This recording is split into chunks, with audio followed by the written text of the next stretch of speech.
I'm a licensed psychologist, and I work at the Alameda County Juvenile Hall. Alameda County is where like Oakland is, basically.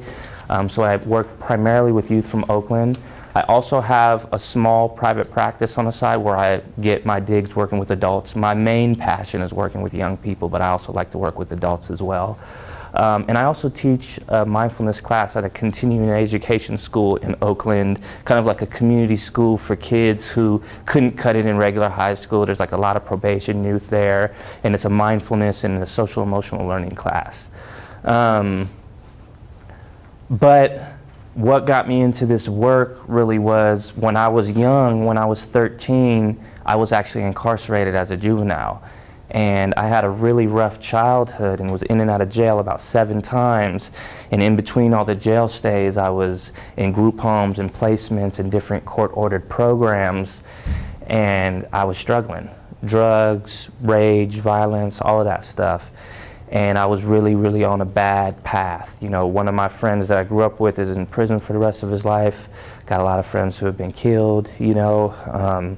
So I was not on the right path. But to make a very, very long story short, at the last group home I was living at, when I was in the 9th grade, I had a great mentor, and I did a lot of inner work and learned about meditation at that age, and had some really good mentors and therapists around me, and that coupled with a relentless support from my parents helped me change my life around. And I was able to go and finish high school. My dad cried for the first time. Well, first time I saw him cry was when I graduated high school. Went to college and ultimately went on to get a PhD in clinical psychology. And like I said, now I'm a licensed psychologist and working in the same juvenile hall that I was incarcerated in almost 16 or 17 years ago. And there's still people literally on the unit that I work in, which is the maximum security unit. There's staff that have been working there for over 20 years that were there when I was there, and they've literally locked me behind the door, and now I'm the licensed psychologist on the unit. So it's pretty wild. I remember the first time I went back in there, I was just blown away. I was teaching a meditation class before I was even a licensed therapist, before I even started graduate school. I was teaching this meditation class, and I walked in and I'm seeing people that I saw as a youngster, and I'm just like, okay, got to practice mindfulness right now so I don't lose it, because I'm just like, there's so much being thrown at me emotionally, you know. But anyways, this is all just to say that this work is my life's work. I'm very passionate about this. This is what drives me. This is a piece of my spiritual practice. When I'm working with young people and running groups and doing therapy and teaching mindfulness and helping young people, all people, but primarily young people, you know, heal and, you know, become aware of the conditionings of their own suffering and stuff like that, I feel very present. I feel very whole. So that makes it a spiritual practice for me. So anyways, enough about me. I just want to take a quick poll. How many people in here are teachers? How many people in here are therapists or social workers, work with youth? How many people in here, probation, drug coalition partners? Great, great. How many people in here have a mindfulness practice? And how many people have heard of mindfulness before? Okay, great. What I want to do briefly is just define it. Every time I talk about mindfulness, and I think every facilitator should do this, you should define it with the group you're talking about. But in trainings like this, of course I want to define it because I like to do it in the same way that I do it with the young people I'm working with. So not only can you get another way of defining mindfulness, but you can see what works with young people. Now, I primarily work with high school aged kids. I've worked with people as young as 11, but this metaphor can be used with kindergartners too. And we like to call this the lion mind versus the dog mind metaphor. Let's say that this was a bone. And if I was standing up here and there was a dog right in front of me, and I was waving this bone in the dog's face, and then I threw the bone 10 yards over there, what do you think the dog would do? The dog, 99% of the time, would go after the bone, right? Unless it was one of those really smart dogs, like an Australian Shepherd, you know? But most of the time, the dog goes after the bone. Now, let's say for some reason, I don't know I'd ever be in this situation, but let's say I'm standing in front of a lion and I'm waving the bone in the lion's face, and then I throw the bone 10 yards over there. What do you think the lion's gonna do? It's gonna go after you. And another reason I love doing this in talks with adults too is because the response is exactly the same as the youth. Everybody always says, or somebody always says, the lion's gonna come after you. The lion could come after me. The lion has the potential to come after me. There's a fundamental difference between the mind of the lion and the mind of the dog. When I'm waving this bone in front of the dog's face, the dog sees nothing but the bone. The bone represents all of reality for the dog. When I wave the bone over here, the dog's eyes go over here. When I wave the bone or throw the bone over there, the dog goes over there. I control the bone, I control the dog's reality. I'm like the puppet master and the dog is the puppet, you know? But with the lion, it's a lot different. When I'm waving the bone in the lion's face, the lion, if the lion could think like a human being, he or she would probably be thinking something like, what is this person doing? Like, doesn't he know that there's more bones in his body than in his hand right now? I could eat this person for breakfast, you know? The lion mind has the ability to see beyond the bone. So reality is not encompassed solely in the bone. The bone is just one little sliver, part of a larger reality. And that gives the lion the ability to choose. It gives the lion the ability to have more autonomy, you know? When you think about that metaphor to mindfulness, it's like if you think of the bone as anger or stress or anxiety. When anger arises, if I automatically get enthralled with it and entertain it and don't see anything beyond the anger, I become consumed by the anger and I become reactive to the anger. The anger controls me. A lot of the young people that I work with deal with that. Something happens, they get angry, there's an outburst, an aggressive outburst, all of a sudden they're in jail. Or if they're already in jail, all of a sudden they're in more trouble. If you put the lion's mind metaphor to that, when anger arises, if I become angry as it arises, the quality of mind that I bring to it is a lot different. I can see that it's just one part of my reality. It doesn't make up the whole of my experience. I've been angry before. I'm probably going to be angry again. The anger is going to come, it's going to arise, and it's going to go. It's going to pass away. And when I take that kind of judgment or that type of attitude towards the anger, it's a little bit more detached, a little bit more disidentified. My anger is not me. It's just something that's arising in this moment. When I take that attitude, it creates more space between me and the anger. And with more space, there's more autonomy and more choicefulness. I can choose how I want to react or how I want to respond to this anger.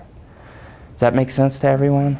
So that's the quality of mind with mindfulness. When something arises, it's not necessarily about having a clear mind all day. It's about whatever arises, or when it arises, what is the attitude that we bring to it? If we react to it, if it's all of our reality and we can't get past it, oftentimes it will much more likely make us react to it and control us more. If we respond to it, if we bring the lion mind to it, there's a lot more of a chance that we're going to be able to have a lot more regulation over it. It's not going to just control us like a puppet. So to wrap it up with the youth, I always say, who is the king of the jungle? And the youth say, the lion's the king of the jungle. And then I say, who is the king of the inner jungle? The jungle of the mind, the jungle of the heart. And they go, oh, that's cool, you know. So I always say, remember the lion mind. The lion mind is about what mindfulness is. This is the metaphor that I go in, first day of class, I present to them, and all of them remember it. This is one of the most memorable things from the programs that I run, that the kids will give me feedback on and say, I never forgot the lion mind. You know, I've always remembered that. And the reason is because it's a kind of cool metaphor. I really like it. I relate to it, you know? So that's the metaphor. It's always good to come with kind of a good one-liner or standard definition of what mindfulness is. This is a standard definition by a guy named John Kabat-Zinn. Anybody know who that is? Yeah, he was really instrumental in actually bringing mindfulness or making mindfulness popular out here in the United States. He started at the Stress Reduction Clinic in Massachusetts in the 70s doing mindfulness work with chronic pain patients. And this is a very standard definition. It's not a definition that, in my opinion, encompasses everything, but to me, it's good enough. You know, you don't always have to have the perfect definition. You know, mindfulness scholars and Buddhist scholars are the worst at beating up definitions and going back and forth to the point where you're just like, this, it doesn't make sense, it's not skillful. So paying attention on purpose in the present moment with an attitude of non-judgment or an attitude of acceptance. There's a couple of different parts to that. Paying attention, so you're doing something with your attention. On purpose means you're doing something intentionally and you're doing it in the present moment. And the non-judgment piece or the acceptance piece is huge, because when something arises in you, let's say the anger, it's really easy, or anxiety or some uncomfortable experience. It's so easy to go, this is not where it's at, this sucks, I hate this. All of those things are other layers of judgment that makes it harder to accept what's going on with you in the moment. Whereas for myself and for most people I work with, and for a lot of what the research shows, is that the ironic thing is if you accept it, if you just stay with it, if you don't try to push it away, if you don't add those extra layers of judgment to it, there's more of a chance that it will dissipate faster because you're just accepting it in the moment. So that's a standard definition. Mindfulness can be cultivated through formal meditation. That's like, you know, something we're going to try in a moment. We're going to sit down, close your eyes. You don't have to close your eyes, but it's something very specific, an exercise you're doing with the mind. But mindfulness is an umbrella term. It's not just formal meditation. You know, you could be practicing these qualities right now as you're listening to me. This is called informal mindfulness, daily mindfulness, where you're just trying to bring these qualities more into your life on the daily. When you're folding laundry, when you're talking with somebody in a session in therapy, as a teacher, whatever you do, you can bring presence into those moments. So for me, in my experience, formal meditation and informal mindfulness really play off of each other. The more I formally meditate, the more I notice that in the moment I'm more present. And the more I practice presence in the moment, in the day-to-day, the more I notice that it's easier for me, or at least I'm just more used to meditating. I knew a guy, I won't say his name because I'm getting recorded right now. He was a monk. He just recently came back from being a meditation monk. And I used to work with this guy. He's a great guy, but he's also kind of a jerk, you know, just like in his interpersonal relations. You know, you work with some people, and in interpersonal relations, you just kind of stabby with the way he talks to people. He doesn't mean it, but he just kind of comes off that way, you know. And he told me one time he told me that he was going on a 6-month meditation retreat. He went on a 6-month meditation retreat. Hours and hours every day of meditation. He's in his monk's robe. He comes back, and you know, you would think 6 months of just straight meditation all day is going to make somebody go from here to here, if you're thinking about it in a linear fashion, which you'll see isn't the right thing to do. But he came back after 6 months of meditation, and he was still the same. There was still that kind of element to him where he didn't understand that he was offending some people when he was talking with them, you know. So the formal meditation and the informal mindfulness, in terms of walking the mindful path and developing your own mindfulness practice, we're all unique. We all have unique needs. It just depends on what your needs are. I say the informal mindfulness is some of the most important stuff, because as one of my old school professors who I work with now, he's this guy from Long Island, he's this world-renowned forgiveness expert, and he goes, spirituality is just about how you show up as a human being every day. And I was like, I totally agree with that, you know, how you are in your interactions. I mean, at least a part of it, you know. And that's what informal mindfulness is about. It's about bringing those qualities of attention, intention, purpose in the present moment, acceptance, non-judgment to the daily, to the conversations you have with people. I think formal meditation is really important as well, because that's what helps you stabilize your mind and get concentrated and learn some kind of deeper stuff. But I think both are necessary. So that's my spiel on formal mindfulness and informal mindfulness and meditation. I just wanted to define it with you all first. what's the point of mindfulness? Before I get into research or anything like that, or even the conceptual map, mindfulness is about reducing suffering. That's what this is about. It's about eradicating suffering and trauma. I'm using the term trauma loosely defined when I say that. Lowering not good well-being, suffering, and increasing psychological and emotional well-being. In my opinion, that's what this is about. I bet I could ask, if I had 5 minutes to sit down with each one of you, or if we were all circled up in one of the groups I run, everybody in here in some way has suffered in their life, whether that's extreme tragedy on the one hand, loss of loved ones, or even just mild discontent on the other hand, just dealing with frustration or aggravation in the daily. All of that is dissatisfaction, all of that is some form of suffering. And mindfulness is about changing your relationship to that and in turn reducing that suffering. The broad strokes of the research over the past 40 years is that these meditation programs and these mindfulness programs has shown a significant reduction in stress and a significant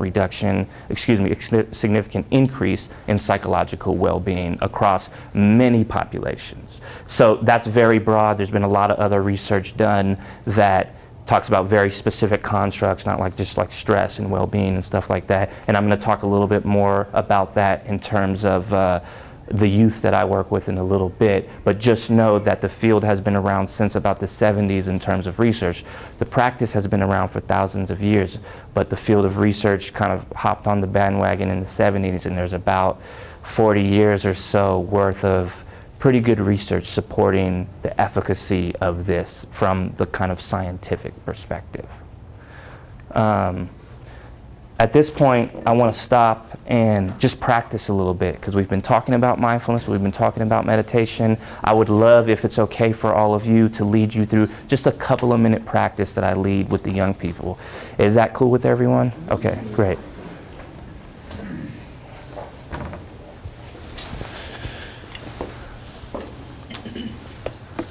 So what I just want to encourage you to do is sit in a comfortable position. Sometimes it's good to sit with your back straight, but don't strain yourself. If you need to lean back or lean forward a little bit, that's fine. And I also want to encourage you to close your eyes. But if you don't feel comfortable closing your eyes, you absolutely don't have to. Sometimes we close our eyes so that we don't get distracted from the outside world, but some people, sometimes they don't feel safe closing their eyes, or they just don't want to for some reason or another. You don't need to have your eyes closed to meditate, so just know that. And what I'm going to do is I'm going to ring this bell, and when I ring the bell, I just want to invite you to bring your awareness to your respiration, to your breathing, and then just wait for more instructions after that. And we'll just go for about 3 or 4 minutes.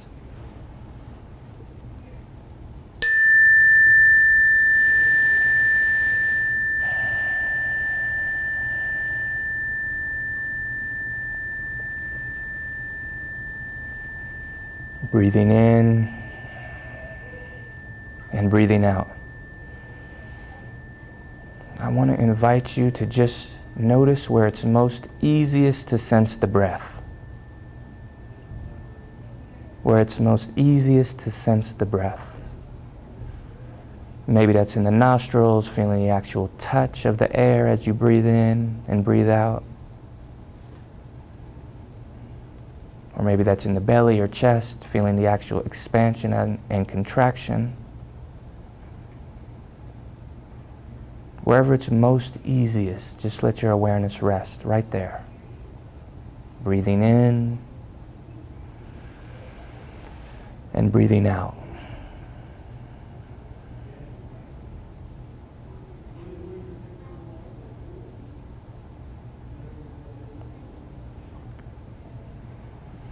After a few breaths, you might notice that the mind begins to wander. You start to think about things other than the breath. What's for dinner, or what you did in school today. Whenever that happens, there's no need to get aggravated or frustrated or think you're doing anything wrong. It's the nature of the mind to wander. Just simply take note that the mind has wandered and gently redirect your awareness back to your breathing. Breathing in and breathing out. That's the practice. When the mind wanders, you gently redirect it. It's not about always having a clear mind. It's about taking note when the mind has wandered, and then just gently refocusing your awareness on your breathing. Breathing in and breathing out.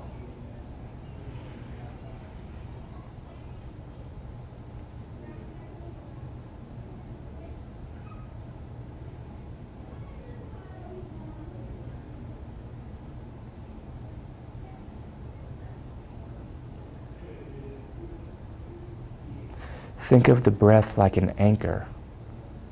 The breath anchors you to the body. It anchors you to this present moment. Just like a boat that's anchored to the bottom of a lake so it doesn't float off, the breath anchors us to the body, to the moment, so our mind doesn't float off into imagination. Just simply breathing in and breathing out.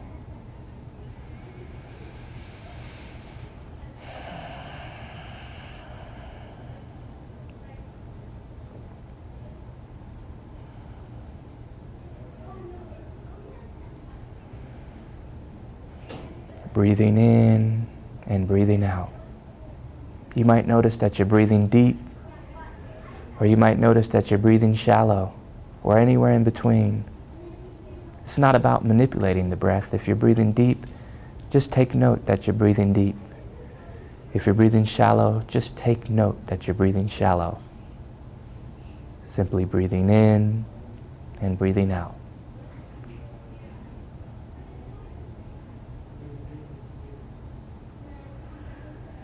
And in a few moments when I ring the bell, I want to just invite you to shift your awareness to your ears and your hearing sense, and see if you can listen to the bell until it's no longer there anymore, or you can't hear it any longer.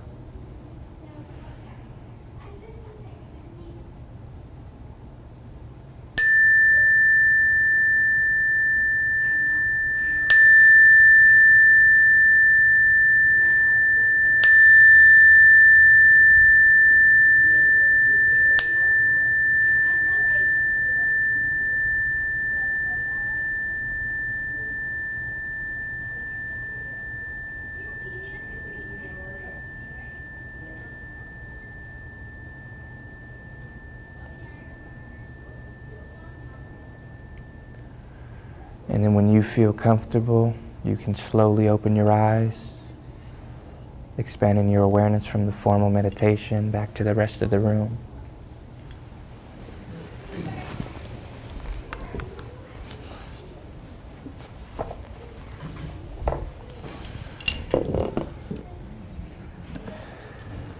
Was that the first time doing that for anybody in the room?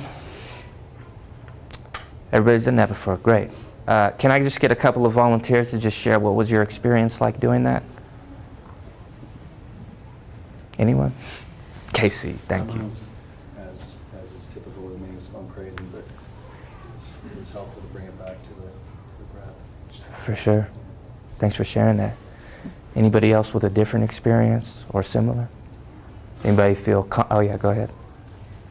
It's just always kind of entertaining how many different thoughts my mind can have in such a short amount of time. Mm-hmm. But it's also nice just having it be guided. Mm. It just gives me a sense of, I don't know, relaxation, knowing Yeah. that I'll be reminded to come back instead of just going with the thoughts. Right, absolutely. Oftentimes, when I do a 3, 4, or 5 minute meditation with young people, they feel relaxed or calm or something, or stress-free, as they like to say afterwards. And the fact of the matter is that can happen, and also what you guys just described can very much will happen too. You can have an experience of feeling calm. You can also have an experience of not feeling calm, and your mind kind of is bouncing around and going crazy. For the most part, at least with the young people that I work with and a lot of people I work with, if you do like the 2 or 3 minute meditation and do some kind of intentional mindfulness breathing, that calm oftentimes results. And then when you try to do 7, 8, 9, 10 minutes, then they get the full spectrum of awareness where it's like, okay, it's calm for a little bit, then it's crazy for a little bit, maybe it goes back down to calm, and they get that full spectrum of what it's like to meditate. Both are good. The goal is, again, the goal is actually not necessarily, at least the way I teach it, the goal is not necessarily to strive for feeling relaxed or to strive for feeling calm. The reason why we use the breath in that meditation is because, like I said, in the meditation, it grounds us, it anchors us to the moment so that we can observe what's going on with us physically, emotionally, mentally. We can observe what's going on with us and not get swept away into imagination land, and just going with those thoughts. And when you do that, when you develop that skill, when you develop the ability to observe, you can develop the ability to observe and not react, observe and just witness, and be accepting and be non-judgmental and respond rather than relax. So not that relaxing or feeling calm is bad, that's fruit on the path of meditation, and there's no reason to take that away. But I just want to make it clear, because a lot of people, when I go and give these talks, get misinformed because meditation is a buzzword these days, and they think, oh, it's just about relaxation. It's actually not just about that, but that's just one good positive byproduct that can come with sustained practice. So let's talk about the conceptual map.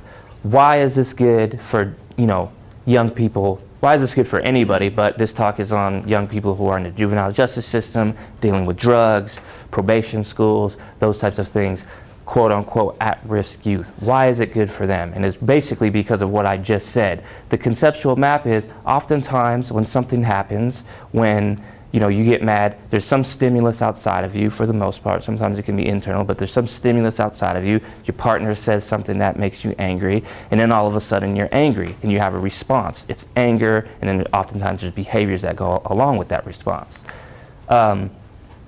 With young people, this is what I see a lot of. There's an outside stimulus. A student, let's say in a high school, gets verbally assaulted, somebody calls them a bad name or something like that, right? Or somebody insults them or disrespects them in some way. Automatically, frustration or shame or anger arises, especially if they're in the presence of other classmates. That's an automatic, and then oftentimes something that follows oftentimes automatically is some sort of aggressive outburst, saying something back to them or some sort of physical altercation. That's a conceptual map of the normal behavior of a lot of normal adolescents. And again, adolescents are going through a very big growth period in their development as well. Hormones are firing, so it's easy for them to do this on the daily. It's easy for adults to do it too. We don't want to accept it as much, but they also have another reason too, that their brain is literally still forming and all these hormones are going through their body, so it's easy to be very reactive like that.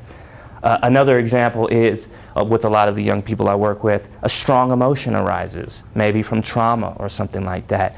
I was working with a kid who told me the other day he watched his best friend get killed. That's an extreme situation. He could have easily been killed too. So obviously there's a lot of trauma, there's a lot of strong emotions. Strong emotions arise, automatically they want to avoid that emotion. They want to avoid those feelings. So what do? They do what they know how to do, which is cover up those feelings with some things that work very well at covering up feelings. Drugs, Strong emotion, craving for drugs, drug use occurs, all really, really fast. It's like that. And it's automatic thoughts and automatic feelings and automatic responses to automatic behaviors. So why is mindfulness a good fit as an intervention for everyone, but especially for these young people that I'm working with? Because what we're doing, like what I described in the meditation, is that we're putting space, we're literally practicing putting space in between whatever the stimulus is and whatever the response is. Mindfulness puts more space into that. It's very difficult. It's not easy, Well, it was very difficult for me, and it still is sometimes. I'll speak for myself. It's difficult for a lot of the young people I work with too. That's why it takes training. That's why it takes practice. I oftentimes tell the young people, You know, this is just like physical training. You know, this is like doing push-ups for your mind. This is like doing sit-ups for your mind.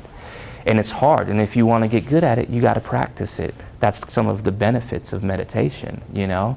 So the more space you put in to between the stimulus and the response to that stimulus, like in those examples, the more chance there is to choose how one is going to respond rather than just automatically reacting to it.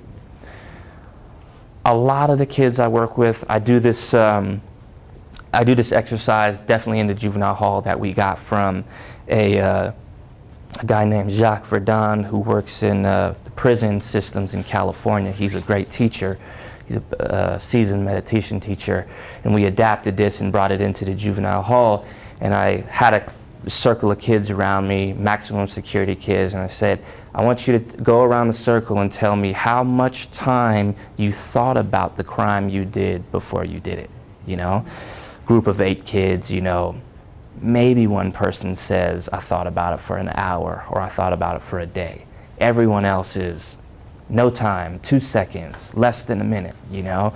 So just reacting to their environment. A lot of them are coming from some really intense environments where there's a lot of stuff to react to, you know? Then I also asked them, I should have said this first, I forgot about this part.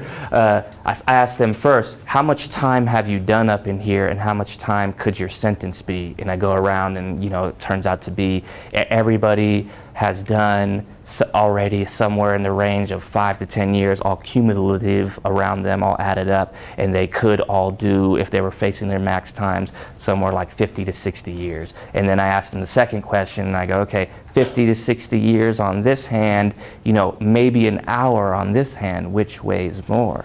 So the problem with reactiveness is a very real thing. Our mind gets conditioned from a very young age to just react. You know, the programs that you guys are doing at the Flourish Foundation and some of my other colleagues are doing with the young people, kindergartners, really young people, it's wonderful to start bringing that in at such a young age, because the rest of society, the norm is to just react to situations, you know? Of course, there's some really good parents out there that help their children not do that, but, you know, not everybody gets that benefit. So anyways, this is why it's important. This is why it works. It doesn't work with every kid, but it's one of those things that really can show benefit for drugs and for aggressive behavior and for criminal activity. A lot of the young people I work with, I don't even like calling them criminals, because they're just reacting to such extreme environments, and if they could do it over again, they wouldn't do it, you know? They tell me that. I can't, you know what really breaks my heart? I work with a lot of kids in gangs, and in California, I don't know what the gang situation is out here in Idaho, but in California it's really intense because the street gangs are connected to the prison gangs, and it's very intricate. It's not like it's like a military kind of, you know? And I work with kids in the 16, 17, you know, 15 to 18 range, and they're already in too deep. And I ask them, you know, if you could flip a switch and not get into the gang or scratch this whole gang thing, 99% of them say they would do it. That breaks my heart, because it's just like, it would be one thing if everybody was in here like, I'm doing this for the rest of my life, you know? But all of them in there are regretting their decisions, their choices, you know? Sometimes when you're choosing to join a gang, it's not just like reacting to your environment, but it's a long-held reaction. So many of the kids I work with that join one of the gangs tell me the same story in different ways. I was walking down the street, I was 8 years old, you know, my mom's straight out of Mexico, I'm straight from Mexico, and the other gang that was there jumped us, robbed me, robbed my mom. So I was like, when I became of age, who's the gang that doesn't like them? Because I don't like them, you know? It makes sense conceptually to do that if you just think of the situation.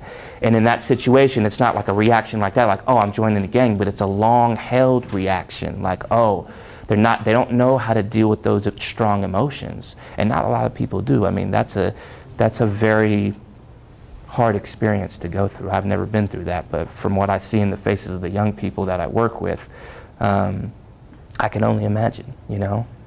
So this is the why. This is why. And what am I doing next? Yeah, I'm going into research right now.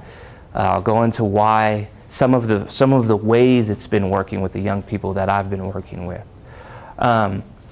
Any researchers in the room? Anybody know the difference between qualitative and quantitative research by show of hands? Couple, okay, I'll just briefly. Quantitative research has to do with numbers. It's about the statistics, you know, X amount of people decrease their stress, et cetera, et cetera. Qualitative research is much more interested in the story behind that. It's done with interviews, you hear actual quotes from participants, you see how it affects their lives rather than just hearing, yeah, you know, incarcerated youth benefit from mindfulness because there's a significant reduction in stress. That's good, it's informative, but it doesn't actually tell you the story around it. My bias as a researcher is that both of them are good and one of them alone doesn't tell the full story. So it's always good to kind of look at both of them. The main thing that I've been finding in the research that I've been doing, and some of my, the field of mindfulness and incarcerated youth in terms of research is very, very small. Like I'm the guy who does it. There's been another study another couple of studies that have come out from some folks, you know, in different parts of the country, so it's gaining some traction. The field of mindfulness and youth is a little bit bigger than that, and it's starting to grow over the last decade or so, starting to see more publications here and there. I'm focusing here on the research that I've done and some of the colleagues with incarcerated youth. There hasn't been much done on mindfulness with drug abuse youth. I've done a study on that, which I can talk about, but that's still starting to grow as well. So basically what we've seen is significant increases in the self-regulation. So we put them through an intervention, we give them pre-measures and post-measures in self-regulation, and we measure the difference between that. We've also seen a reduction in stress. Makes a lot of sense that when you're doing something, a practice constantly that has the ability to relax you, that stress will reduce. And it also makes sense, at least for me conceptually, that if you're practicing observing internal emotions, phenomena, that you can learn to regulate it a little bit better. This last statement, increases in cautionary attitude towards drugs. I did this study with incarcerated youth, and I measured a bunch of things, but one of the things I measured with this mindfulness-based substance abuse program that I'll talk about later was attitude towards drugs. I'm not going to say they don't get drugs in the juvenile detention camps. They get drugs, but it's not enough for us to be able to measure it as an outcome. So we can only measure attitudes towards drugs. Like if you give them a little checklist to say, do you think, you know, getting drunk or having like 8 drinks in a weekend is healthy or unhealthy? You know, questions like that, running the gamut with all different types of drugs from before to after the intervention, their attitudes got more cautious, meaning the scores rose in the sense that they thought it was more unhealthy. The same people thought it was more unhealthy after they went to the intervention. So a lot of research still needed on that because that's not actual drug use outcome, but it still points in that direction of attitudes towards drugs. The qualitative stuff supports the quantitative stuff. And I like doing qualitative research more just because it's fun and you get to interview the kids and actually talk with them. So it parallels this, and it also goes a little bit deeper. And let me just go into some quotes with you guys.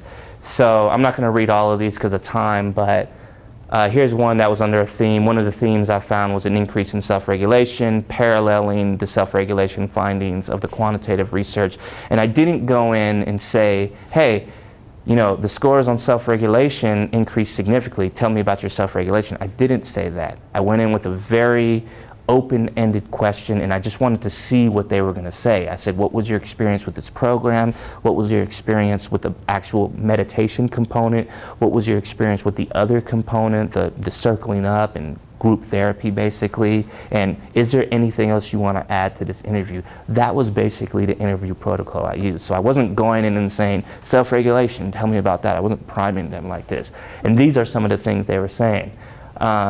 This one on the bottom, now I think twice about something. If somebody called me something, instead of swinging a punch, instead of swinging, I could take back a second and think about my consequences. Mindfulness makes you think, are you sure you want to do this? Are you sure you want to react that way? It helps me a lot. That was a youth in the juvenile hall who said that. So you could see that gives you a little bit more of an insider view on how it affects an individual's life. Let me skip over this one. Here's one that really makes me want to cry every time I read it.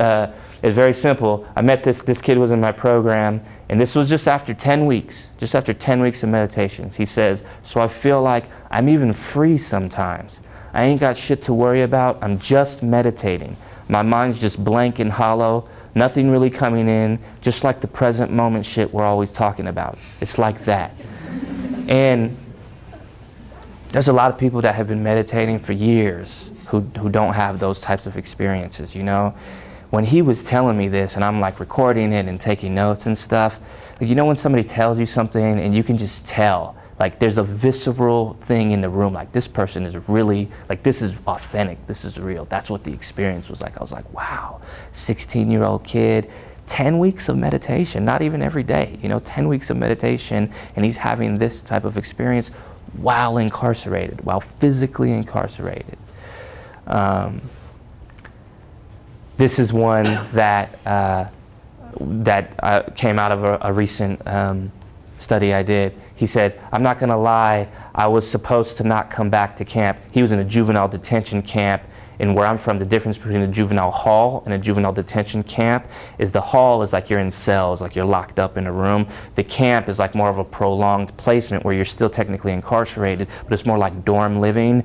And if you're good there, you can get like home passes for the weekend. So he's talking about being on a home pass and not supposed to come back to camp, you know? Because when you go on a home pass, that's when a lot of people run away, you know?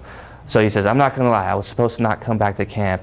I was supposed to hit the blunt, the weed, when I was in the house. Because my boy, when we got back in the house, he was out there rolling the blunt. I ain't gonna lie, once I seen him in the wheelchair, I already knew I was gonna do something, drink or something. His friend had just gotten shot. He was in a wheelchair, obviously brought up some emotion in him. I used STICK. STICK is this cognitive acronym we use. It's technically a cognitive acronym and a mindfulness informal mindfulness technique that I'll talk about in a minute. I used STICK. I kind of looked at him. He takes a deep breath while he's talking. I took a deep breath and just calmed down, sat down, and was like, damn, man, it's good to see you. But at the same time, I was really thinking about the blunt. He was like, you gonna smoke? I was like, nah, I'm good. He was like, fool, what the, you know what, what the F? Since when do you say no? He said, I felt more me, more like doing me. I'm like, nah, I'm good. So this was an experience. This is where it comes into play. Like, this is the moment. I worked with this kid for a long time, and the fact that he could do that, I mean, you just put yourself in a 15-year-old's shoes. You go home from this juvenile detention camp. You're on your home pass. Obviously, you don't want to go back. You see somebody, a friend from the community who's been through some serious stuff. He's in a wheelchair now. It brings up all these strong emotions. He's throwing weed. He's throwing drugs in your face. He's not making it easy for his friend, you know. And the ability to stop and think is the skill in that moment. The ability to say, okay, do I want to actually do this, and what will the potential consequences be? That's the skill that mindfulness helps them build. It helps them build this space. So the STICK technique is a cognitive acronym that we teach in this curriculum that I use, and it stands for STOP, take a breath, imagine the future consequences, and then choose. In the mindfulness world, there's a bunch of acronyms you can find. One is STOP. Stop, think, observe, proceed. But me and my partner who created the curriculum use this one kind of on a play of, like, you know, in the prison world, a lot of people get stuck with knives, so it's like, stick yourself, you know? Stick yourself, like, kind of out of a dream, out of the dream state, out of the unaware state into the aware state.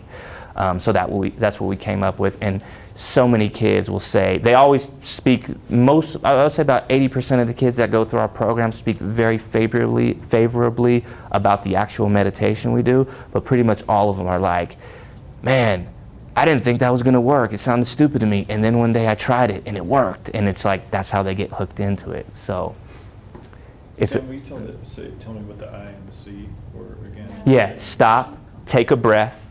The I stands for imagine the future, or imagine the future consequences. And then the C is choose. Because we're always, every time I'm in there with the youth, and I'll get into this a little bit later, but every time I'm in there with the youth, I'm not in the place to tell them what to do and what not to do. because I'm not in their shoes. I didn't grow up where they grew up in those extreme circumstances. And even if I did grow up there, or even if they weren't in those extreme circumstances, I'm not them. It's not my place to tell them what to do. It's my place to encourage them to make a conscious choice. So anyways, that's the backstory on that. What do we need for future research? We need a lot. Research is a fickle thing. A lot of people, me and Ryan were talking about this over lunch, you know, we're in this evidence-based age where now every program wants to see evidence. What does evidence mean? A lot of people actually don't know. A lot of people just want to see that there's some publication that's shown that there's some research to support this program or that program or whatever, you know? But I can do a whole talk on that. Basically what I'm going to say is we need to move to a paradigm in which research points towards. It's not the absolute word, it points towards. We need to get out of the constriction of just quantitative research. The last decade was known as the decade of the brain, so even people in the quantitative world were saying the regular quantitative research, that's out. Now we want the neuroscience, we want the brain stuff. But the fact of the matter is, you can deconstruct any research study. There's bias in every research study. As much as some scientists don't want to admit it, it's always there. So we need to start looking at different pieces of the pie in the research, quantitative research, qualitative research, neuroscience, interviewing, different types of things.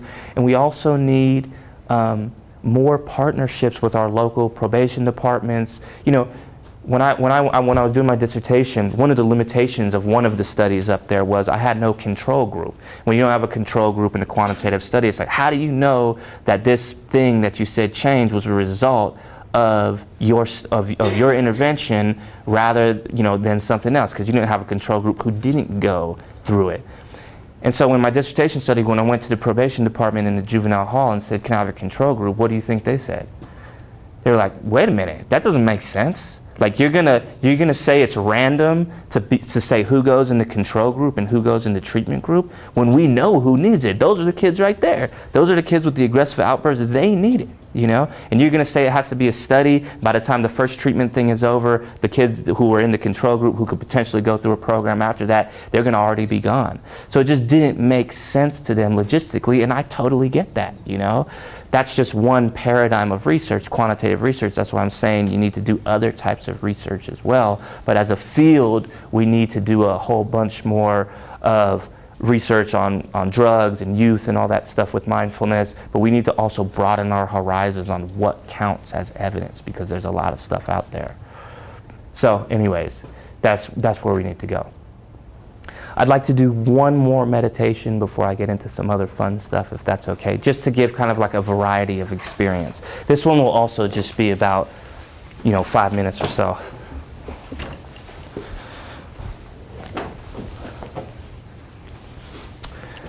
So, again, I want to encourage you to get in a comfortable position, something you feel like you could hold for a few minutes.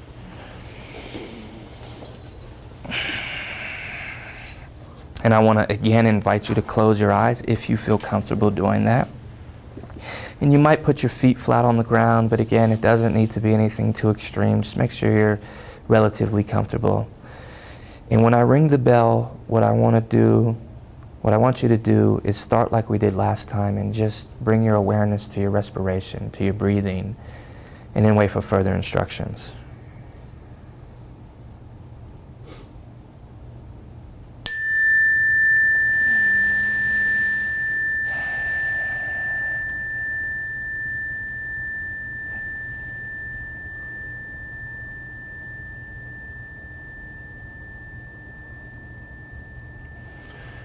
So just taking a moment to settle into the breath, breathing in and breathing out.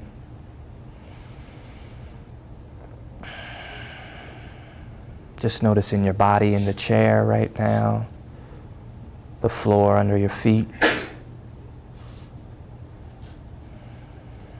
And on your next breath in and your next breath out, I want to invite you to shift all of your awareness, all of your attention to your feet.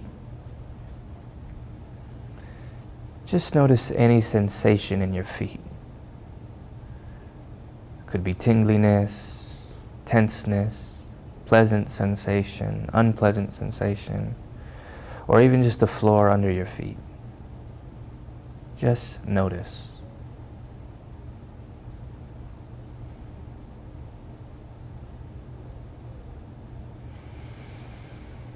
And let your awareness move up through your ankles to your lower legs, your shins and your calves.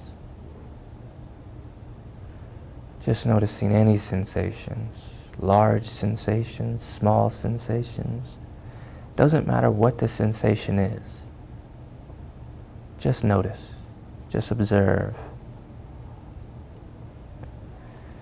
Moving your awareness to your knees, the fronts of your knees, backs of your knees, and the sides of your knees.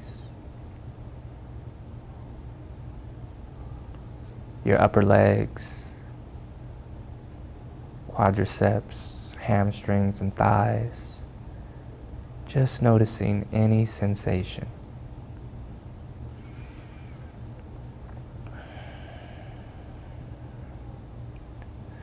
And if the mind wanders off, or if it's hard to notice a sensation, that's totally okay. Totally normal for the mind to wander.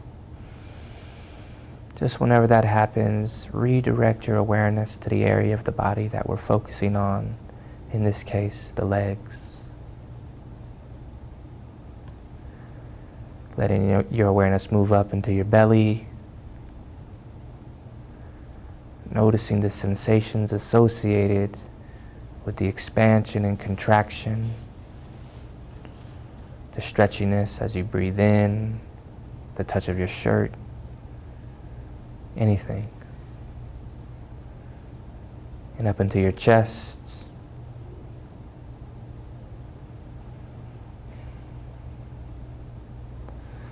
Shifting your awareness to your lower back, slowly letting your awareness crawl up from your lower back to your middle back to your upper back. Just as if a cup is slowly filling up with water, your back is slowly filling up with awareness. Noticing any sensations. Maybe there's pain from sitting up straight. Maybe you just notice the support of the chair behind you. Just notice. Shifting your awareness to your hands, the fingertips and knuckles, configuration of your hands. Maybe there's heat, maybe not.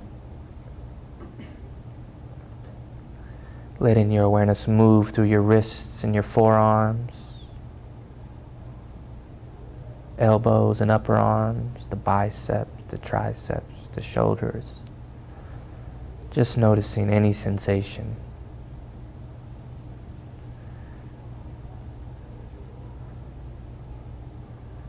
Up through your shoulders to your neck, the front of your neck, the back of your neck and the sides of your neck. Up into your jaw, your mouth. Slowly let your awareness bathe your face, the nose, the cheeks, the forehead, and the eyes. Just noticing any sensation. The ears and the sides of your head, the back and the very top of your head. See if you could feel your hair in this moment.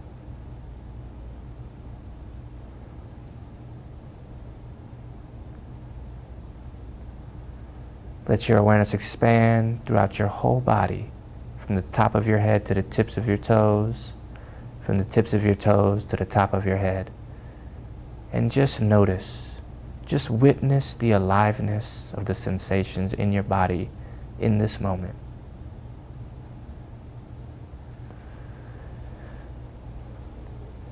And in a moment when I ring this bell, I want to again just encourage you to shift your awareness to your ears and your hearing sense. Just see if you can listen to the sound of the bell until you can't hear it any longer, or till the sound is no longer there.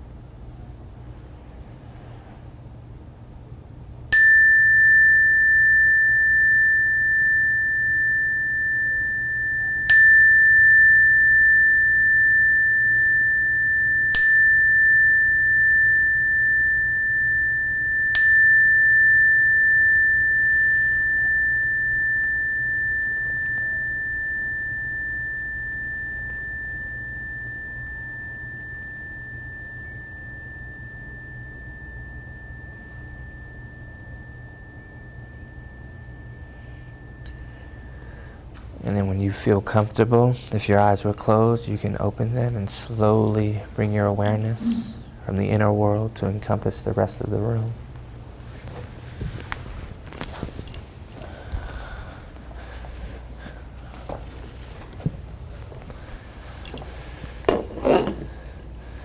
Was that the first time anybody did that particular exercise today? Anybody mind sharing what that was like for them? Yes? I went to sleep somewhere between my neck and my head. Right. I was at my neck, and then all of a sudden I jolted when you talked about hair. Wish you hadn't said anything. It was nice. Sounds refreshing. Anyone else? My body was really heavy. Mm. Starting with my feet felt like Play-Doh at the ends of my legs when you said that, to focus on that. Cool. I'm still kind of feeling. Yeah. I'm happy to start with. Oh, yeah. Go ahead. My question is, why did you start from the feet and go up to the head? Is there a reason? Do you always do it that way, or do you go from the head to the feet sometimes? No, with folks who are, yeah, I do go from the head to the feet sometimes. Whenever you're teaching somebody who, a group who, may not be as versed in that meditation, it's good to start somewhere conceptually that works and end somewhere conceptually that works. It could go from feet to head. It could go from head to feet. I remember that question was asked at one of the first meditation retreats I went to where I learned that technique. It was a 10-day meditation retreat where we're sitting doing that for about 10 to 12 hours a day. And basically the teacher said, it doesn't matter. I mean, you could go from arm to arm, but it's just a good way to scan the whole body without having to think about, where did you start and where do you need to go next, because you're just going down to up or up to down, Yeah, did you have something? I'm sorry.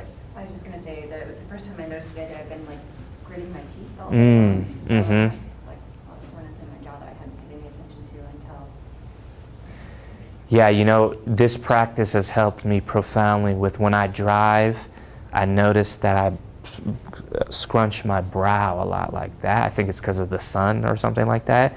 But I just became more aware of it, and I noticed that when I do that, I'm a little bit more in this type of mood too, when I'm driving. It's easy to be in that mood. So when I literally put some awareness into my face and choose to relax it, I'm a little bit more laid back. So it was just interesting. I noticed that when I'm thinking about my body parts, that my breath is way more even. Mm. And when I'm focusing on my breath, it's not as even as when I'm focusing on my body. Because all of a sudden I go back to my breathing and I can tell it's just really even. Interesting. Great. I appreciate everyone sharing. All of those are normal responses. I mean, I've had kids fall asleep on me before, so don't feel bad. It's whenever I work with clients or young people or whoever, and I do a meditation with them and they're falling asleep, the first thing I ask them is, how are you sleeping at night? And if they're not sleeping that well, oftentimes that's the result of it. And, really basic mental health 101 is if you don't sleep well, then it's going to be harder to function throughout the day, But I also tell kids that they can do that exercise when they're laying down in their beds at night to help them get to sleep, and a lot of them use that. There's actually a growing amount of studies with adolescents on the effects of mindfulness on sleep, and there's been some good results showing that increased quantity of sleep and quality of sleep has been improving based on mindfulness programs. The author, the researcher, I can't think of him right off the top of my head.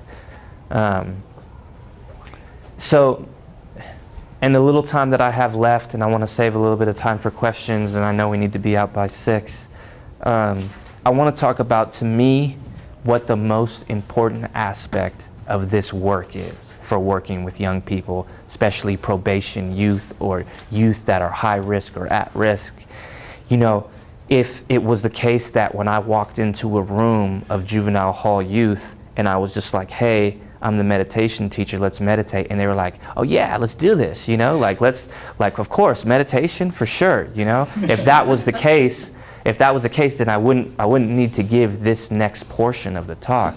But oftentimes that's not the case. Oftentimes, you know, in the Bay Area, there's a lot of people that have meditated before, but even there, with the groups of folks I'm working with, they often reserve like meditation to think about hippies or monks or something like that, you know?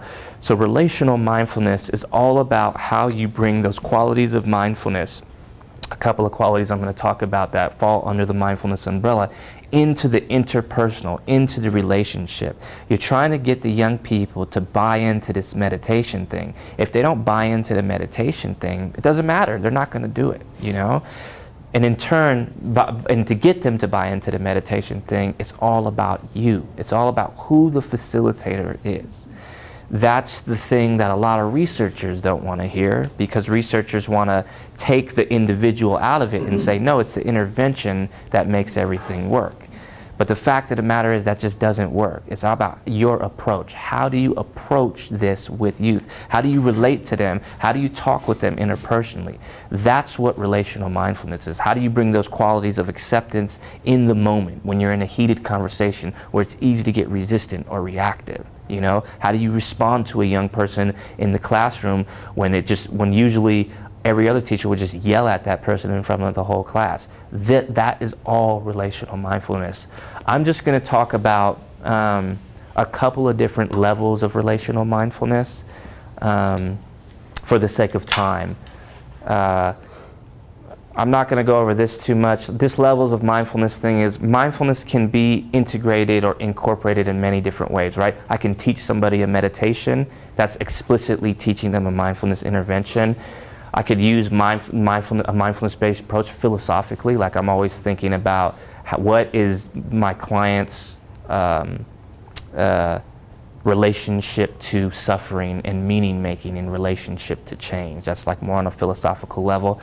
I can bring it in on the process level, like not necessarily teach them an actual meditation, but somebody's doing something in a group that is maybe outside of the bounds of our agreements or getting aggressive or reactive. I could stop everything right there, have everybody pause and take a deep breath or something like that. That's the process level as it's happening in the moment. And then what I'm going to talk about right now is I can incorporate mindfulness into myself.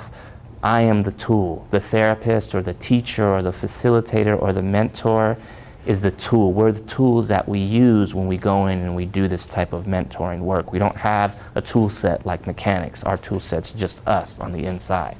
And that's what I'm going to talk about with relational mindfulness. I'll talk about the personal practice at the end, but I want to talk about 3 distinct qualities that I've found to really contribute to what I like to call a receptive learning environment. So in an environment in which a youth will walk into and they'll be more receptive to whatever it is you have to say, whether that's meditation, cognitive behavioral therapy, even math class, you know. Doing this relational mindfulness work helps to build that in young people. It helps them to be more receptive to you as an individual. The 3 qualities are authenticity, human connection, and how we conceptualize how change, behavioral change works. So authenticity to me is one of the most important ones. That basically means I'm me. I go in there and I act like me. I don't go in there and try to act like them, you know? I don't try to use the type of slang that they use. If I grew up using that slang, fine, but I don't try to be someone I'm not. Oftentimes people will go in with young people and try to be cool and hip or whatever. But the fact of the matter is, most young people that I work with, and even most young people in a lot of the communities of folks that I work with, they don't like it when somebody's being inauthentic. Another level to it is, especially with the youth that I work with who've been through a lot of trauma, they have these kind of radars and sensors for inauthenticity because sometimes their life depends on it. You know, sometimes in the environments they're in, they need to be able to kind of feel out who is authentic and who is inauthentic, you know? So being authentic is such an important step in that. You go in there and you be you. If you don't have anything to do with their culture, their subculture, the music they listen to, the sports they like, the things they like to do, that's totally fine. If you're comfortable in your own skin and you don't try to be them and you show up as a caring adult, most of the time they'll still respect you enough to hear what you have to say. That's really important to know. This is one of my partners right here, Stephen Saul. I'm laughing because I'm just realizing I'm getting recorded right now and I'm about to talk about him. But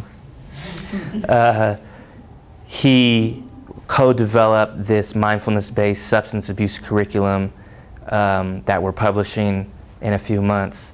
And we ran these groups together for like 5 years. And most of the kids we work with, 99% of the kids were gang youth, in the gang or gang-impacted youth. And he's what most of the young people that we work with, not my words, what most of the young people we work with would call a nerd. Like he's, you know, he's not from their background. I mean, I'm not from their same neighborhood too, but I've been incarcerated before, so there's a little bit more of a kind of automatic rapport that I have with them, you know. But he's total 180 degrees.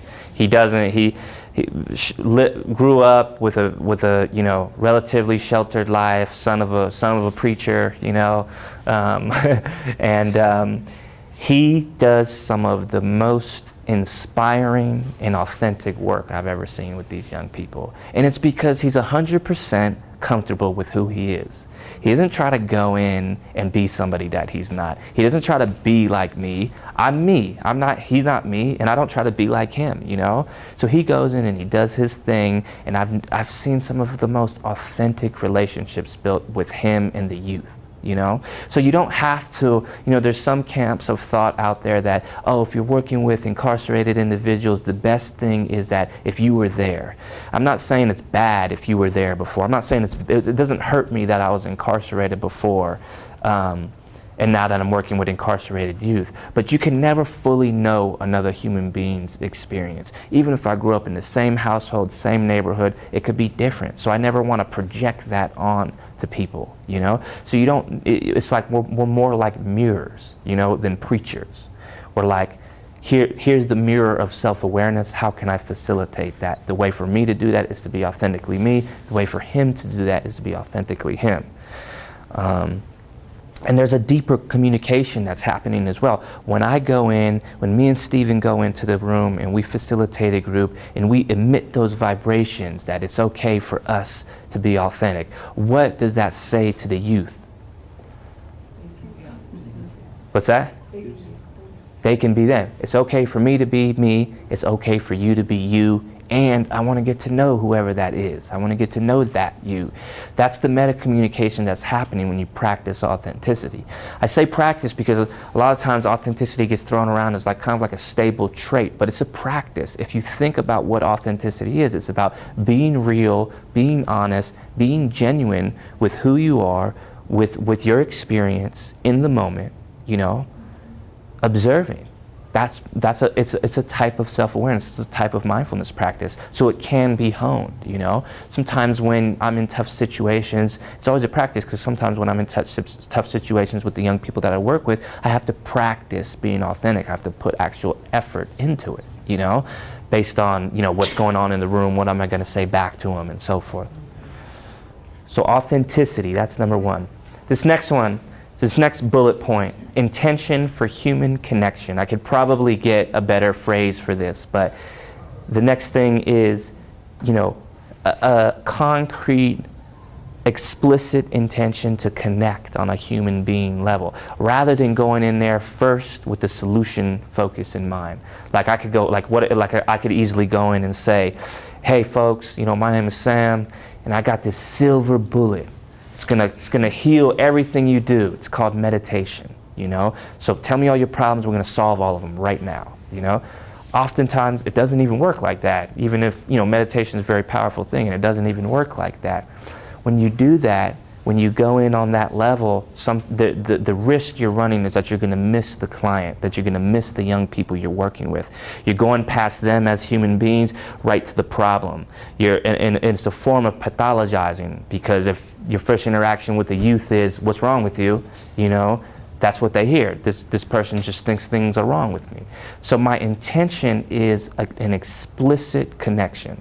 That's one of, if I'm doing my therapist work and I have to do my treatment plans and all that, one of my treatment goals is to create an authentic relationship Now, how do you create an authentic relationship? You know, you guys could all think about in your lives how you've created authentic relationships in your life, and you can come up with a whole list of it.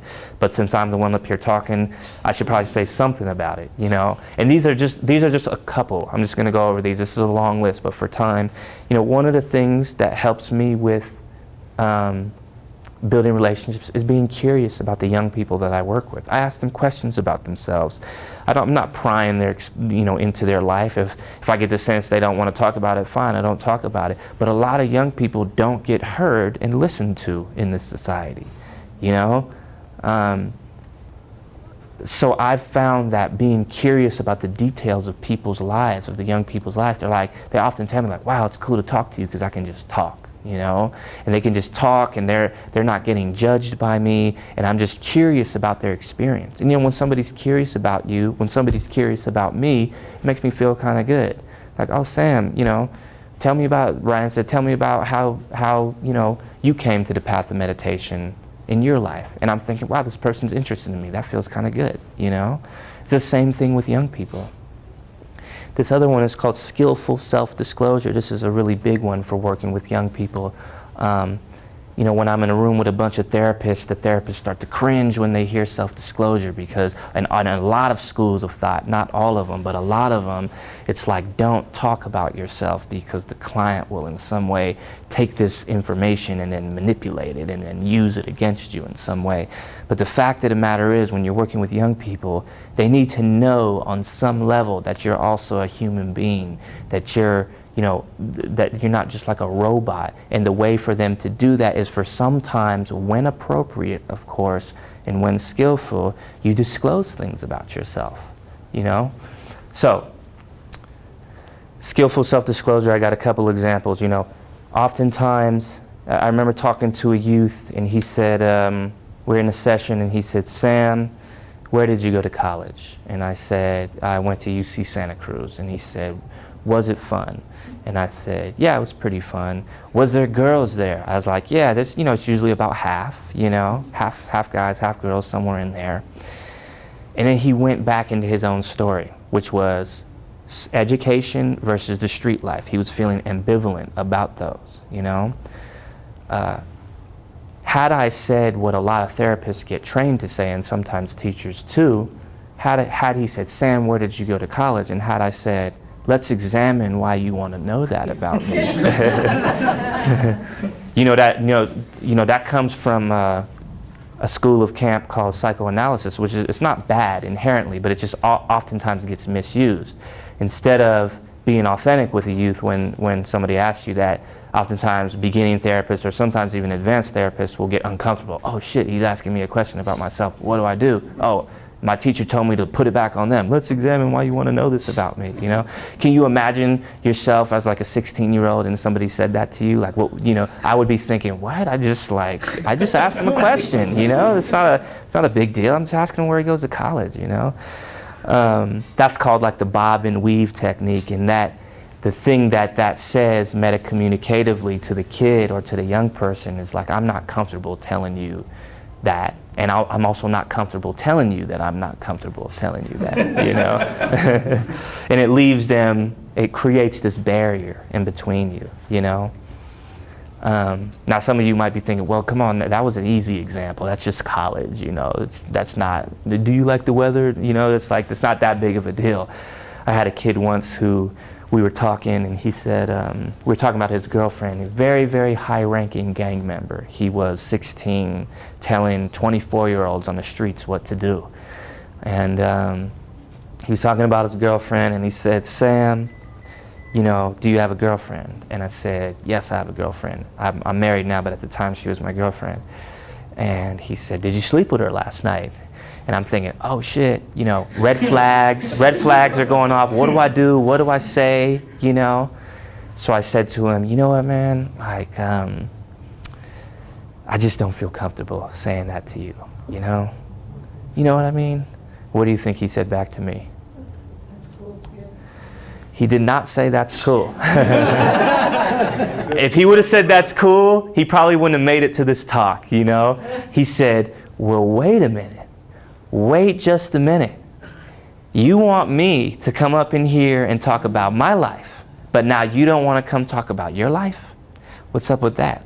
You've never been in therapy. This was a very logical question from his standpoint. He wasn't in therapy before in his life. He just sees me as an adult, you know? So I'm like, oh, okay, well, you know, I'm sorry, man, I just don't feel comfortable saying that to you. You know, you can talk about whatever you want in here, but I'm not necessarily interested in your, you know, sexual escapades with your girlfriend, so I'm not going to talk about mine because I just don't feel comfortable. And of course, that didn't do it either. We kept on kind of butting heads. And although I was doing something very important, I was setting a healthy adult adolescent boundary, there was still a power struggle going on right there. So then I did something else. And this is the most important place, in my opinion, as a facilitator, where mindfulness comes into play. It's about how you use it right here in the moment. I took a deep breath, and in my mind, I thought to myself, what is going on with me right now? Okay, I'm feeling punked. I'm feeling challenged, you know? This person keeps on like, come on, just tell me, man. I'm not gonna tell anybody, you know? Keeps on coming at me with that type of stuff, right? So I sit there in a moment and I just breathe and I think, okay, I'm feeling challenged. I'm feeling punked. So I say to him, you know what, man? Right now in this moment, I feel punked. I didn't say, you're challenging me, you're punking me. I just wanted to own my authentic experience. This is another level of self-disclosure. Self-disclosure can be about personal stuff. I was incarcerated too, and also present moment feelings on what's going on with me in the moment, you know? I'm feeling punked right now. What do you think about that? Now, remember when I said he was a very high-ranking gang member? You don't get to be a very high-ranking gang member unless you're very smart and intelligent. And he said, he thought about it for a minute and he said, you know what? I guess I am kind of punking you. I guess I am kind of challenging you. And I was like, okay, well, you know, we've seen each other for about 6 or 7 or 8 sessions, and it seems like we have a good rapport. Otherwise, like, I think you're cool. It seems like you think I'm cool. Like, what purpose is that serving right now in this moment? You trying to punk me, or you trying to kind of strong arm me to tell you this information, you know? And we had this beautiful conversation about how that's how he grew up. He grew up learning relationally how to strong arm people, how to get people to do what he wanted them to do. This is one of the ways that he soared to the top in his local gang and was in a place at 16 where he could tell 24-year-olds what to do.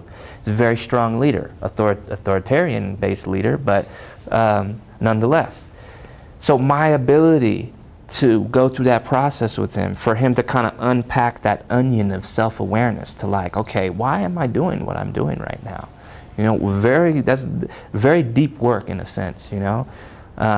That sat on the shoulders of me being willing to go into that self-disclosive process. So I never disclose in the hopes that a situation like that occurs, but when you do, when you're in a real relationship, when you disclose a little bit, when they disclose, things like that come up sometimes. Adolescents will try to push the boundaries with you, and it's good to set the healthy boundary, but then also have those mindfulness practices in the moment so you can go through those types of dialogue, because a lot of learning can occur in those tense, resistant moments. So that's why skillful self-disclosure is really important. The reason why it's skillful is because every time before I say something about myself, I always ask myself the question, is this in the best interest of the young person sitting in front of me? Is this in their best interest? If I were to go in and not think that and just kind of like spew my story out there, hey, you know, I was incarcerated too, so therefore you should listen to me, or get into a thing where I start preaching and I'm just going on and on about my story, and all of a sudden they become my therapist, you know, they're listening to me and it's all about me, that would be an unskillful form of self-disclosure. Self-disclosure can be very powerful, and it's a very powerful clinical tool, but only with awareness. And that's why it's called skillful self-disclosure. Is this in the best interest of the client? You say that to yourself, it automatically puts you in a receptive state, some space between you and just blurting something out. So that's why it's really important. So, intention, authenticity, intention for human connection, and then you have curiosity and skillful self-disclosure under that. The last one I want to talk about is what I like to call an alternative stance on behavioral change. Also hard for a lot of therapists when I work with them. These kids that I work with, you know, they're in these systems that are all trying to change them in some way. And a lot of the youth that I work with, they feel that when people try to change them, even though the good adults in their life are trying to change behaviors that are probably not such pro-social behaviors, they oftentimes read it as this person is trying to change me on a core level, you know? So if you go in there and you're like, and you, even if, whether you're explicit or even if you have the mindset of this person needs to change behaviorally, this person needs to stop using drugs, this person needs to stop doing this or stop doing that, you're going to automatically align yourself with all the systems that they've been against their whole life. Judicial system, teachers, parents, police officers, sometimes even therapists, you know, because a lot of therapy camps assume that change is necessary or behavioral change is necessary. Now, I'm not here to say that behavioral change is bad by any means. I'm certainly not saying that. I'm saying when I first meet somebody, especially a population like this that often has a lot of resistance in it, I lean into the relationship, not with behavioral change, but with authenticity, human connection, and self-awareness. So I focus on self-awareness rather than change. I literally say to the kids when I start working with them, you know, I'm not here to change you. It's your choice if you're going to change your life around. But my goal is to help you deepen your self-awareness so that you can make those decisions and make those choices consciously. I've had kids like literally take a deep breath after I've said that and just be like, oh, thank you. Like everybody's in here trying to tell me what to do and what not to do. And it grows that rapport instantly with them because they start to see you as someone who's safe. Now there's 3 disclaimers to that. Even though I don't go in there with that, with like this push to like change behaviorally, you know, do I think drugs are okay to do or hurting somebody's okay? No, I'm definitely not saying that because that has gotten these kids locked up. So how do we approach those behaviors within the scope of this framework? There's a couple of disclaimers. First disclaimer, if a kid comes up to me and says, Sam, I'm really stressed out, and I really want to change my thinking around the stress, you know, or I want to learn how to control my anger, I will not then say, well, my stance on change is that I don't really focus on behavioral change, so therefore you're on your own. I'm not going to say that to them. They're asking for it. They want it. You know, this stance is really good when you're working with anybody, but especially populations that have some resistance to some form of transformation or personal growth, you know, or change. But if they come in, and this happens a lot, more often than a lot of people think, and they say, this is what I want to work on in myself. Of course, I'm the therapist. I'm their, you know, caring adult in their life. I am going to help them work on that. That's more for when they're just like, I don't want to be here. I don't want to do this. You know, I'm not with this meditation thing. I'm not with this therapy thing. Then I'm like, it's totally fine. I'm not here to change you. You know, let's play some cards for a while and just talk about whatever you want to talk about. We don't have to talk about this other stuff, you know? I'm building a relationship with those kids. Second disclaimer is, I really believe it has to be authentic, the stance that I'm talking about. Because if it's inauthentic, if you were to just think, oh, I get the irony is that, oh, one of the things I forgot to say was with a lot of the kids that I work with, when I take this stance on behavioral change, it's ironic. They're more open to me as an individual, they're more open to the interventions that I'm conducting, and in turn, more change, more growth tends to result. You know, you're just finding a way into the relationship so you can actually engage in therapy. If there's a wall up and you can't engage in the mindfulness or the therapy, most likely any type of change isn't going to occur. So it's another way in to do it. But to me, it's got to be authentic. If you were to just think, well, I know that the irony is that if I practice this alternative stance on change, it's going to get them to change more and just have that mindset.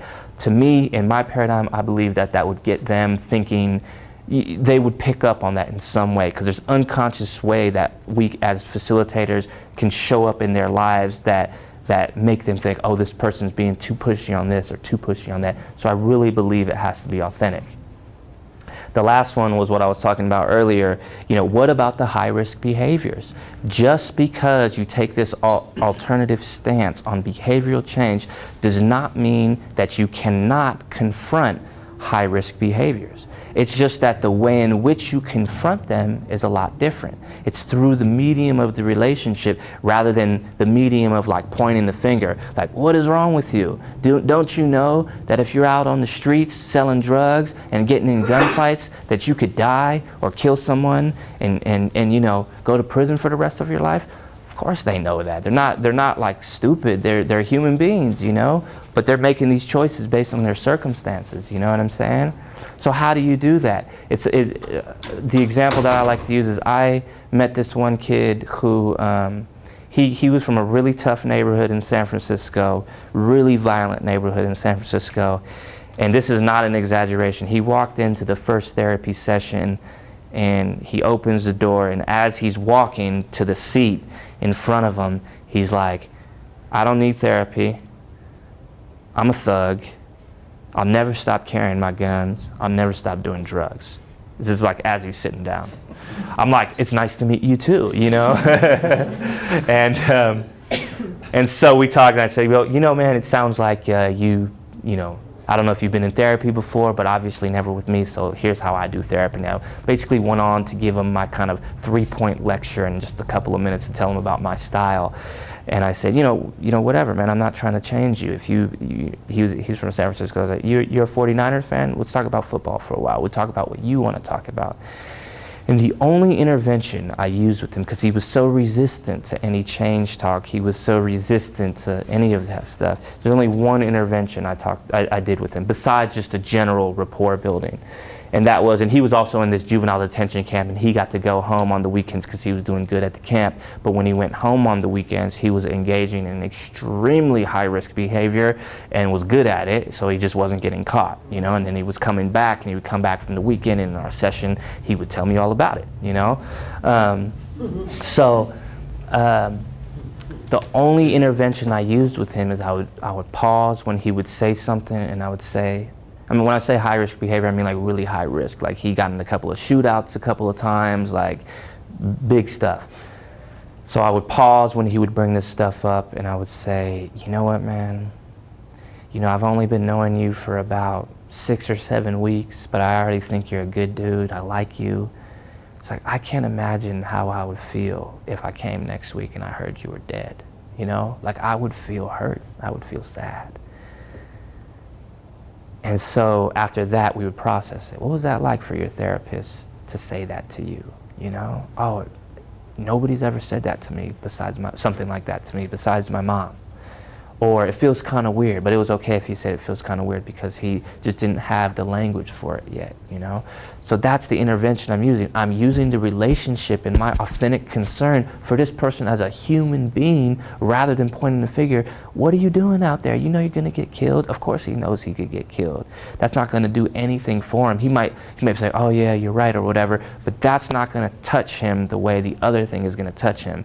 If I've succeeded in creating a real relationship with the young person, then I'm in a real relationship, even if it's just professional.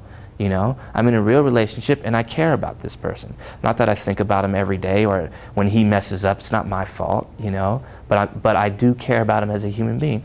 So I bring it on that level of authentic concern, and that's how I confront the high risk behaviors without putting it all up in their face with pointing the finger. Then another thing I did with him, the only other kind of same type of intervention, but a little bit different, I would say, sometimes I would say, you know what, man, I can't, you know, me feeling this way about you, I can't imagine how your mom would feel, you know. Then the tears start to flow. He's just in a situation where he's so caught up in his own stuff, he's not even thinking about the people that he loves that's around him. It may only be his mom that he truly loves, but still, he doesn't want to think about her crying at his funeral. So it's not like a guilt-tripping thing, it's just a way to get him to think outside of his own limited perspective in the moment, you know? And to also, of course, bring in the relational piece, which is, I care about you and I don't want to see you locked up for the rest of your life. I don't want to see you dead, and there's other people that care about you too. You know, I can't always say that absolutely. I've seen some kids in some really messed up situations, but I knew for a fact that this kid with his mom really cared about him, you know? This is a deep practice this alternative stance on change, because in the mindfulness world, one of the things you learn when you practice enough is that there's some things that you can control and there's some things that you can't control. And when you try to control the things that you can't control, oftentimes suffering results. So, does it mean that I hold the stance with a young person where it's like, oh, if you go off and do your own thing, whatever, that's your life, I can't control it? Absolutely not. I'm the opposite of that. I care about you. I don't want to see you messed up this way. This is just the way in which I come in and start to talk about those high-risk behaviors. And then when the relationship is there and when they're open to those types of things, we can talk more and go into the therapy and explore the awareness around those high-risk behaviors and really be doing therapy. Whereas if you just come at them with the finger and say, what are you doing? Or you shouldn't do this or you shouldn't do that, without asking them or exploring why they're doing that, there's more of a chance for them to just write you off automatically. So there is authenticity, intention for human connection with the sub-bullet points of self-disclosure or skillful self-disclosure, and curiosity, and then there's the alternative stance on behavioral change. Those three things are just a couple of points for me what makes up relational mindfulness. It's a constant practice, and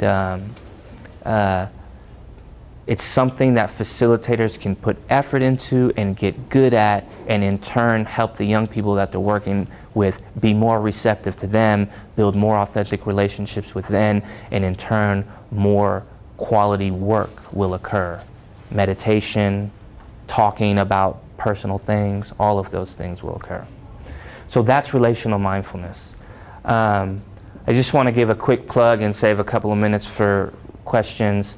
I'm doing a training. It's probably most likely going to be in Oakland in the summer. If anybody in here wants to get trained or knows somebody that wants to get trained in my full curriculum that me and my partner did, it's a mindfulness-based substance abuse treatment program, evidence-based, where where we're teaching them all the regular things that happen in substance abuse treatment, like what drugs do to your body and all that stuff, but in a very innovative way, incorporated with mindfulness in a way that really gets them to open up and grow as a group. I'm going to be doing that. I have a flyer back there, so please take that if you're interested in it. And I also have a mailing list. I do talks and trainings and stuff like that around. And also I wrote a book that if you're interested in, you can, don't take it, but it's just a sample copy, so you can go to Amazon for it. But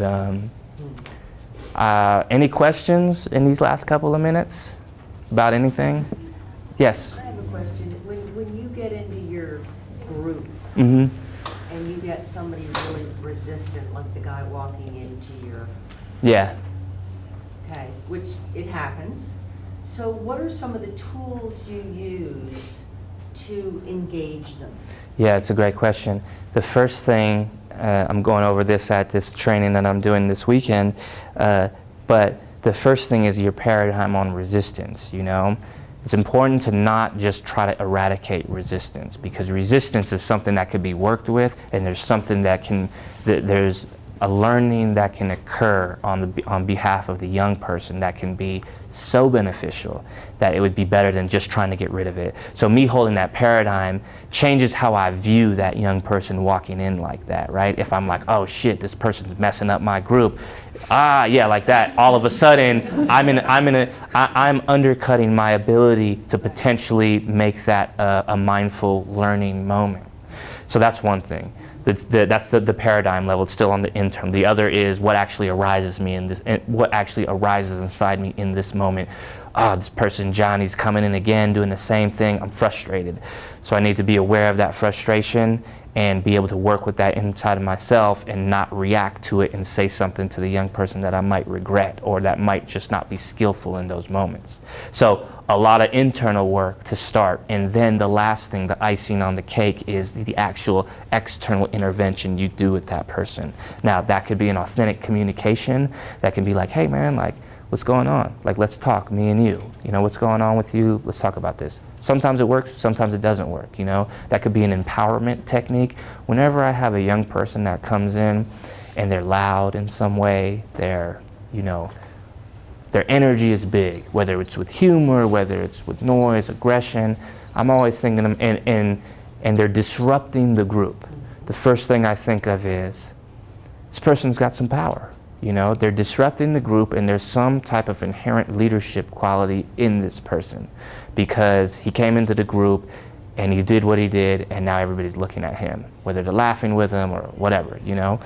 So the way I view it is, how can I empower that young person in that moment, you know? And I think about things that I can do. I've put some youth to work for me, like, hey, whenever the group gets out of line, help me refocus the group, you know?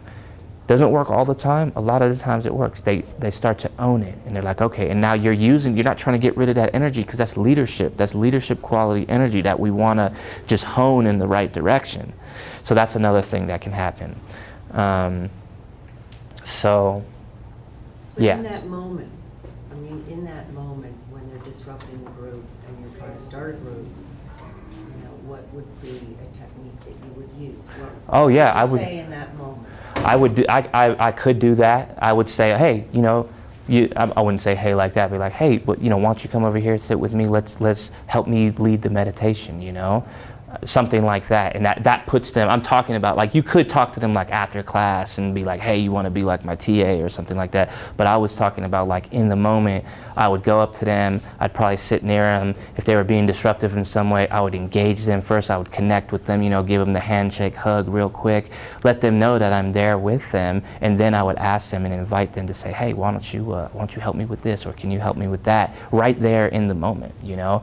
Oftentimes, it's not like I'm in the middle of a group and a kid will walk in. Oftentimes, it's like when everybody's coming in and sitting down, and that person's already starting the disruption, so I can kind of catch it as it's starting, you know? And when I catch it as it's starting, that's one way to do it. Or it could be, if it's really aggressive or really intense, and me just kind of putting them in an empowerment situations, beating around the bush a little bit, I might just actually talk to them authentically and, hey, what's going on, you know?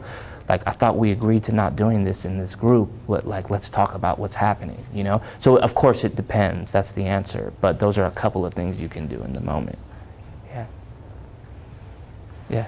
So you always, when you start a group, you always discuss kind of ground rules and try to get agreement on them? Yeah, absolutely. We, as you'll learn in this weekend's training, I don't like to call them rules, because when a rule is broken, people get punished. So I like to call them agreements, like what can we all as a group agree to? And then if somebody steps outside of the bounds of that agreement, instead of punishment, it's a conversation like, hey, I thought we agreed to this, so let's talk about it right now. And it's a much different tone, you know? And so when you do that at the beginning, the first session is really important. You don't just say, okay, the agreements are respect, you know, don't talk when somebody else is talking, check, check, check, check, check. You actually have a conversation about it and actually get them to agree to it. And most of the time, a lot of the youth do. They're totally cool with it. Sometimes the youth bring in agreements that I would think they never would. So I remember I had a class where a kid said, can we make an agreement not to cuss in here? You know, just because he was tired of hearing all the B's and H's about all the women in his life. So he was like, let's do that. And we made an agreement to do that. And oftentimes that's not happening with, like, adolescent males, you know? So yeah. Anything else? Well, please get on the email list. I would love to stay in contact. I don't know how many of you are going to be at this training this weekend, but it's 5:55, and I was told somebody's coming in at 6. So if that's nothing else, thank you very much for your time. I really appreciate it. Yeah.